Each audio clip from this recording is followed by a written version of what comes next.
வணக்கம் டிடி தமிழ் நேயர்களே. எப்பொழுதும் போல் மில்லட்டில் நான் செஞ்சு காட்டுறதுக்கு வந்திருக்கேன். இன்றைக்கி நான் இப்போ காட்ட போகிறது சோளத்தில் காட்ட போகிறேன். சோளம் நான் சொல்கிறது நாட்டு சோளம், அதாவது இது இல்லை அமெரிக்கன் கார்னெல்லாம் இல்லை, நாட்டு சோளம். வெள்ளை சோளத்தில் சிகப்பு சோளமும் இருக்குது. அது நான் வெள்ளை சோளத்தில் பண்ணுறேன், நீங்கள் சிகப்பு சோளத்துலேயும் பண்ணலாம். நமக்கு முதல்ல இப்போ நான் காட்ட போகிறது இதுக்கு சோள மாவும் சக்கரவள்ளி கிழங்கு, வேக வச்ச சக்கரவள்ளி கிழங்கையும் ஒன்றா பிசைஞ்சு அதில் இடியாப்பம் பண்ணி காட்ட போகிறேன். நான்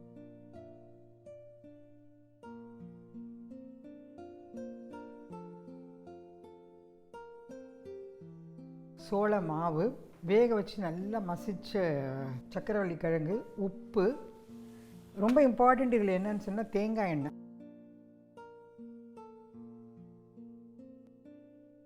4 இன்க்ரீடியன்ட் வச்சு தான் நம்ம பண்ண போகிறோம். நம்ம இப்போ பாருங்கள், இந்த சோள மாவை இதில் போட்டுடலாம்.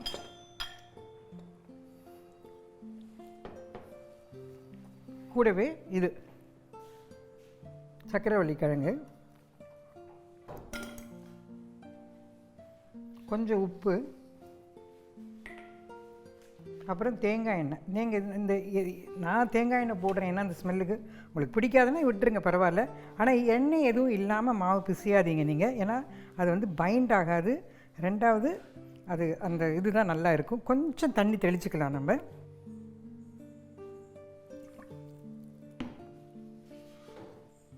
நல்லா தெளிச்சு கொஞ்சம் கொஞ்சமாக தெளித்து பிசைஞ்சுக்கோங்க. அவசரப்படாதீங்க, நிறைய போட்டு இது பண்ணிடாதீங்க, அதுக்கப்புறம் உங்களுக்கு தான் கஷ்டமாக இருக்கும். அது அப்புறம் மாவு போடணும், எல்லாம் போடணும், அதெல்லாம் வேண்டாம்.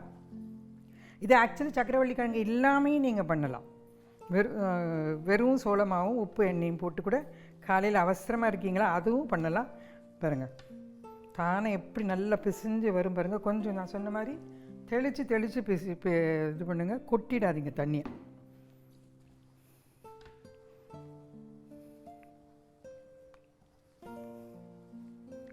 இது சிகப்பு சோள மாவுலேயும் நீங்கள் பண்ணலாம், ரொம்ப நல்லா வரும். இன்ஃபேக்ட்டு நான் வெள்ளை சோள மாவு எடுத்திருக்கேன் இன்றைக்கி. நீங்கள் சிகப்பு சோளம் எடுத்துக்கோங்க. ஒன்று கூட கொஞ்சம் எண்ணெய் விடலான்னு எனக்கு தோணுது, அதனால் நான் கொஞ்சம் எண்ணெய் விடுறேன். ஏன்னா எண்ணெய் விட நல்ல சாஃப்டாக வரும் இடியாப்பம், அதுக்கு தான். பாருங்கள், தெரியுதா எப்படி வந்திருக்கு மாவு? பார்த்தீங்களா? பாருங்கள், இப்படி சொட்டு அமுத்தினா என்ன சாஃப்டாக இருக்குது பாருங்கள். அந்த மாதிரி இந்த மாதிரி ஒரு இலையில் நான் பிழிகிறேன். நீங்கள் இலை இல்லைன்னா கூட இப்படி தட்டில் கூட பிழியலாம், ஒன்றும் பிரச்சனையே கிடையாது. நான் இலைக்குன்னா அந்த இலையோட மனமும் வரும் பாருங்கள், அதுக்கோசரம் நான் சொல்கிறேன். நான்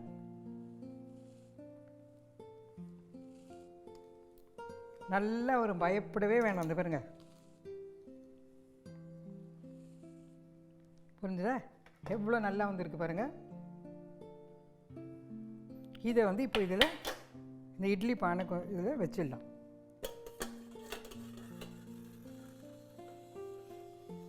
இப்படி மூடி 5-7 நிமிஷத்துக்கு வேக வைங்க. இதோட கூட தேங்காய் பால், உங்கள் பசங்களுக்கு என்ன இஷ்டமோ அதை கொடுங்க, ரொம்ப நல்லாயிருக்கு. இல்லை வெறும் மேலே தேங்காய் தூவி கூட நீங்கள் கொடுக்கலாம்.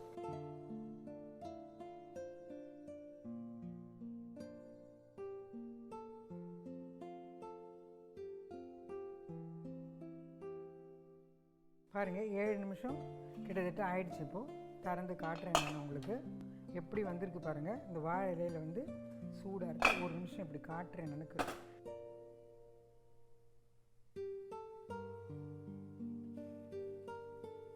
சுவையாக இதுக்கு மேலே நீங்கள் தேங்காய் பால் போட்டு கூட கொடுக்கலாம், இல்லை தேங்காய் போட்டு கூட நீங்கள் குழந்தைங்களுக்கு கொடுக்கலாம். இது பாருங்கள், ரொம்ப ஈஸியாக இருக்கும். பாருங்கள், இப்படியே எடுத்தாலும் இப்படி எடுக்க வரும், ஒன்றும் பிரச்சனை கிடையாது. இல்லை இப்போ இப்படியே பாருங்கள், ரொம்ப சுவையான சோளம் சக்கரவள்ளி கிழங்கு இடியாப்பம் ரெடி ஆகிடுச்சு உங்களுக்கு.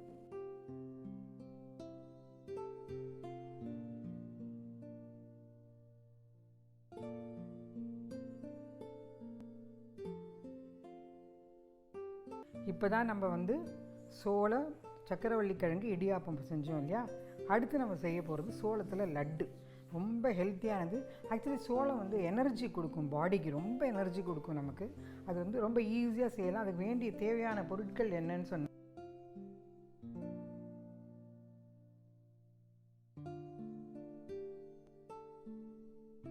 இந்த சோளம் இருக்குது பாருங்கள், இது ஒரு 8 மணி நேரம் ஊற வைங்க. அப்புறம் வடிகட்டிட்டு வீட்டிலேயே ஒரு துணியில் என்ன பண்ணுங்கள், அது காய வச்சுருங்க. கண்டிப்பாக அதை செய்யுங்க. இதை காய வச்சுருக்கேன் நான். அதே அளவுக்கு வெள்ளைத்தூள் கொஞ்சம்.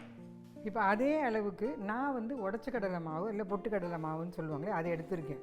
நீங்கள் வந்து வேர்க்கடலை மாவு எடுத்துக்கலாம், இல்லை பாதாம் மாவு எடுத்துக்கலாம், முந்திரி மாவு, யாருக்கு என்னென்ன தேவையோ அது கண்டிப்பாக அதை எடுத்துக்கலாம். கொஞ்சம் நெய் வேணும், அதுக்கு நெய் வேணும். அதுக்கப்புறம் ஏலக்காய் தூள் கொஞ்சம், அப்புறம் நெய்யில் வறுத்த முந்திரி பருப்பு. இது கூட நீங்கள் வேண்டான்னா அவாய்ட் பண்ணிடலாம் நீங்கள். இன்ஃபேக்ட்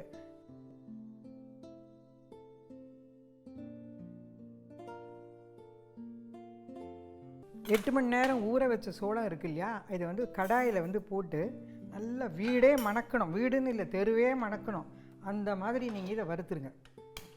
இந்த வறுக்கிறதுல தான் இதோட ட்ரிக்கே இருக்குது உங்களுக்கு.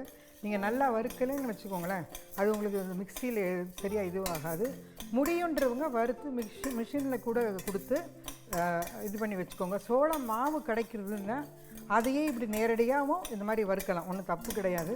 நான் பேசிக் மெத்தட் இருக்கட்டும் சொல்லி கொடுக்குறேன். இப்போ சோளத்தில் நம்ம பண்ணுறோம், இதே மாதிரி ராகி, கம்பு, வரகு எது வேணாலும் நீங்கள் ஊற வச்சுட்டு காய வச்சு இந்த மாதிரி வறுத்து பொடி பண்ணிக்கலாம். அப்போ வரகு லட்டு பண்ணலாம், நீங்கள் ராகி லட்டு பண்ணலாம், எல்லாம் இந்த தீபாவளிக்கு வெரைட்டியாக நீங்கள் பண்ணலாம். இன்ஃபேக்ட் லட்டு அதில் ஒன்றுத்துக்கு வந்து வேர்க்கடலை போடுங்க, ஒன்றுத்துக்கு வந்து உடச்ச கடலை போடுங்க, அந்த மாதிரி மாற்றி போட்டிங்களான்னு நல்ல டிஃப்ரெண்ட் டேஸ்ட்டோடு நல்லா இருக்கும். இன்ஃபேக்ட் இது ஆனால் கொஞ்சம் பொறுமையாக, இது டெஃபினட்டாக நல்லா வறுபடணும்.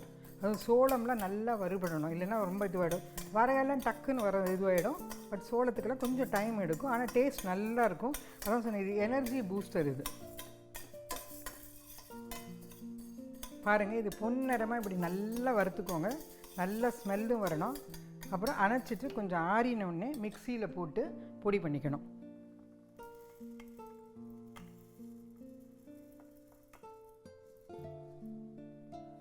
கொஞ்சம் ஆறின பிறகு நம்ம இப்போ இதை பொடிச்சிக்கலாம். சரியா?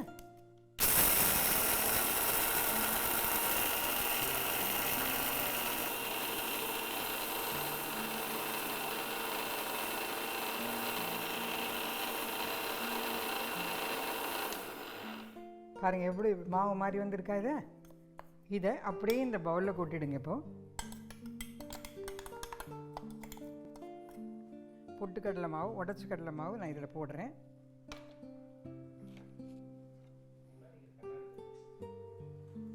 ஏலக்காய் தூள்,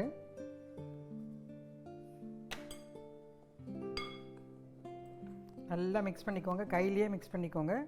சோளம் பொடிச்சது, பொட்டுக்கடலை மாவு, அடுத்து வெல்லம், ஏலக்காய் தூளும் போட்டுட்டோம். அப்புறம் நெய்யில் வறுத்த முந்திரி.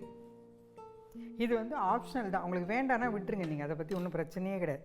இது எல்லாத்தையும் இப்படி நல்லா கையை வச்சே இது பண்ணுங்கள். இப்படி மிக்ஸ் பண்ணிவிட்டு உருக்கி நெய்யை அதில் ஊற்றி லட்டு பிடிக்க வேண்டியது தான். ஊற வச்சு வறுத்து எல்லாம் ரெடி பண்ணி வச்சுட்டிங்களான்னா, அதுவும் ஸ்பெஷலி இந்த பண்டிகை காலங்களில் ஊற வச்சு காய வச்சு வறுத்து பொடி பண்ணி வச்சுட்டிங்கன்னு வச்சுக்கோங்களேன், மேக்ஸிமம் ஒரு 5-10 நிமிஷத்தில் நீங்கள் பண்ணிடலாம். நீங்கன்னு இல்லை, குழந்தைங்ககிட்ட கூட இதை வந்து இப்படி கொடுங்க, அப்படி உட்காந்து ஜாலியாக பிடிப்பாங்க. டிவி பார்த்துட்டே அவங்க இன்ஃபேக்ட்டு டிடி தமிழ்லாம் தான் பார்த்துட்டு அவங்களெல்லாம் பிடிக்க சொல்லுங்கள், ஜம்முன்னு பிடிச்சிருவாங்க. 5 நிமிஷத்தில் வேலையாகிடும் நமக்கு.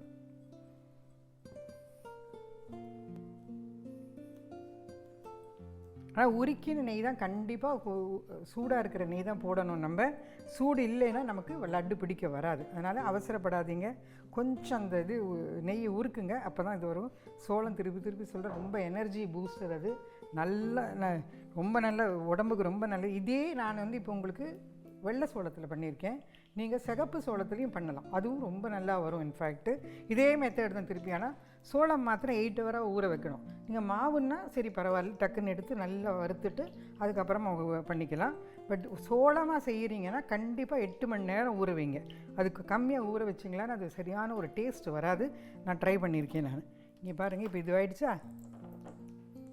நிதானமாக செய்யுங்க, அவசரப்படாதீங்க.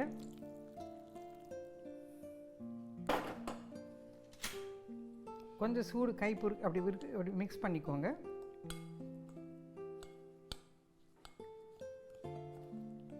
மிக்ஸ் பண்ணிவிட்டு அவ்வளோதான், நம்ம லட்டு பிடிக்க ஆரம்பிச்சிடலாம். அதான் சார், இது குழந்தைங்க கூட பண்ணலாம். நான் பெரியவங்க தான் பண்ணணுன்ற அவசியமே கிடையாது.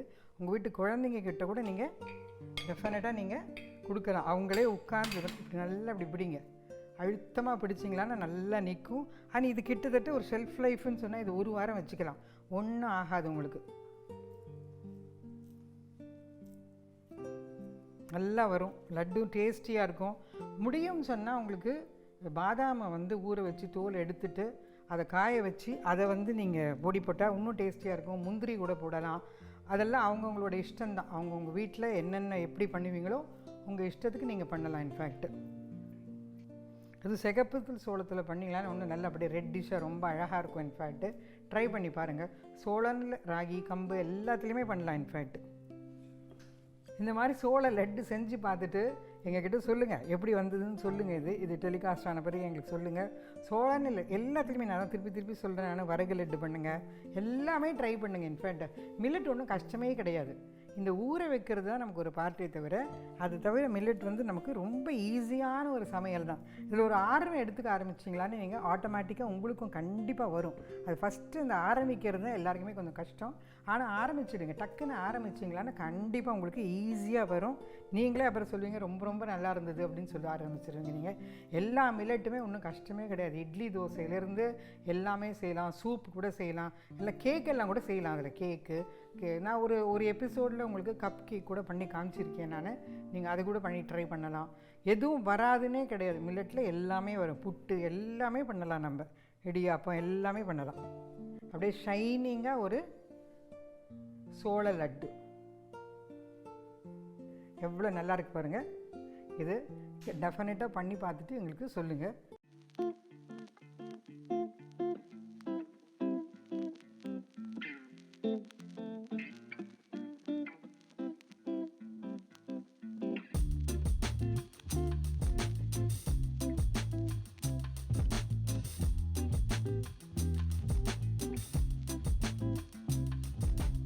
இது வந்து சோளம் சக்கரவள்ளி கிழங்கு இடியாப்பமும் சோள லட்டும் இந்த இதில் பண்ணி காமிச்சேன்.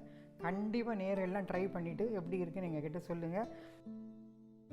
மில்லட்டுன்னு சொன்னாலே எல்லோரும் ரொம்ப பயப்படுறாங்க, அது சமைக்கிறது ரொம்ப கஷ்டம் அப்படி இப்படின்லாம் ரொம்ப சொல்கிறாங்க, ஊற வைக்கணும். அதெல்லாம் ஒன்றுமே கிடையாது. இப்போது ரீசெண்டாக நிறைய இடத்துல ஊற வச்சு ஸ்ப்ரவுட் பண்ண மில்லட்டெல்லாம் கூட கிடைக்கிது.